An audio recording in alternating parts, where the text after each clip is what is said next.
and welcome to Pharmaceutical Calculations with Dr. Dave. This short session is on body mass index, which you may have already been introduced to slightly before.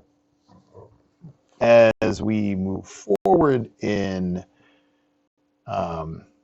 being involved in patient care, you will notice that the nutritional status of patients is still important, since poor nutritional choices that they make can contribute to various disease states and overall well-being of our patients. And pharmacists have the opportunity to advise patients on their dietary requirements and nutritional composition of foods and other dietary supplements that they may take, which is what the following subject matter that we talk about will be for.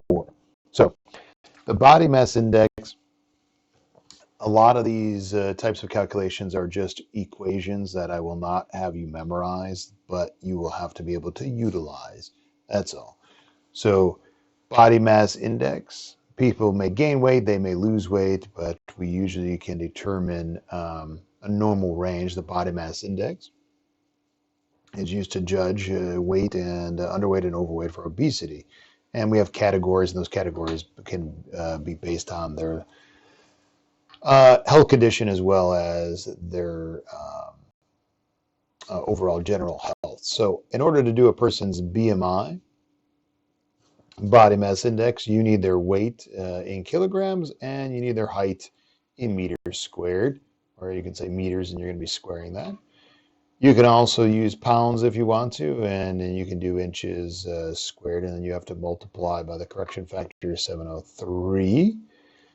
Sometimes people do 703, sometimes it's 704.5. It's very small, so regardless of what you might have learned, we can always stick with this. Weight in kilograms divided by meters squared.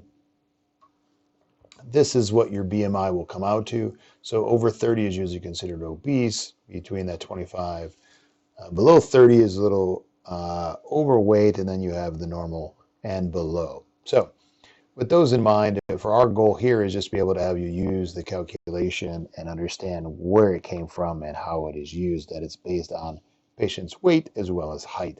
So what's the BMI of a patient? Weighs 78.2 kilograms and is 5 feet 8 inches tall. For those of you not familiar with the units, this is for feet.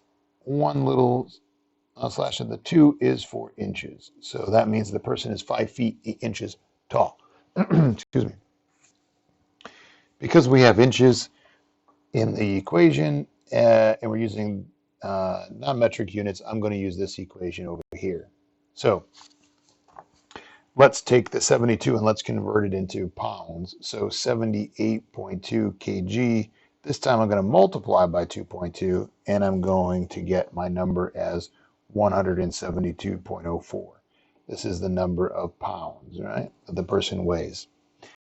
In the equation, I need to take pounds, their weight in pounds, and I'm going to divide it by their height in inches squared.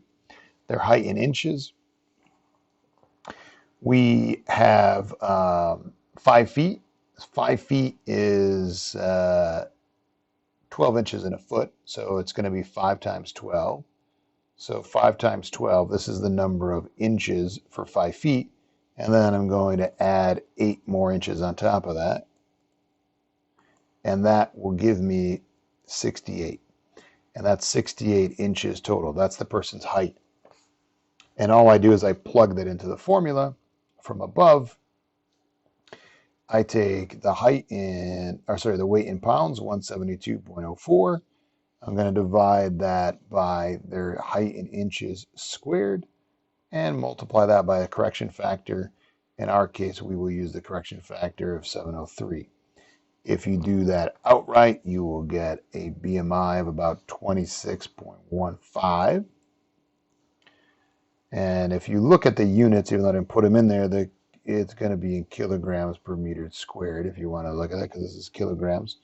And, no, not kilograms, sorry. This would be in, it still would be kilograms per meter squared is what it's going to come out to be anyways, but the units there would be kilogram meters squared because you're converting the inches overall. All right. The next one would be determining the BMI of another person. This one is giving us centimeters and pounds, so I'm going to convert the pounds this time over into centimeters and use that. And the reason why, again, like the reason why our units are always kilograms per meter squared is because the correction factor is taking care of the pounds and the inches for us. Okay, so we put it into metric units. So let's convert the 97 pounds into kilograms. 97 pounds divided by 2.2 is going to give us 44.09 kilograms.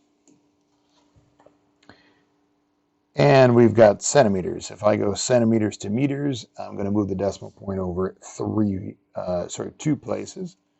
We have our unit, and it's like deci, centi, milli. Remember that from way back in the day? We're centimeters, decimeters, and then this is meters. So 2 over. So we're going to have 157 centimeters is going to equal 1.57 meters. And now it's plug and chug, as they say. You take your weight of the person in kilograms, you divide that by their height in meters squared. And if we put that into the calculator, we should get something that's approximately about 17.88. Oh, wow, that was really bad. About 17.887. This is going to be kilograms per meter squared. Is what we'll get. All right. So that is BMI.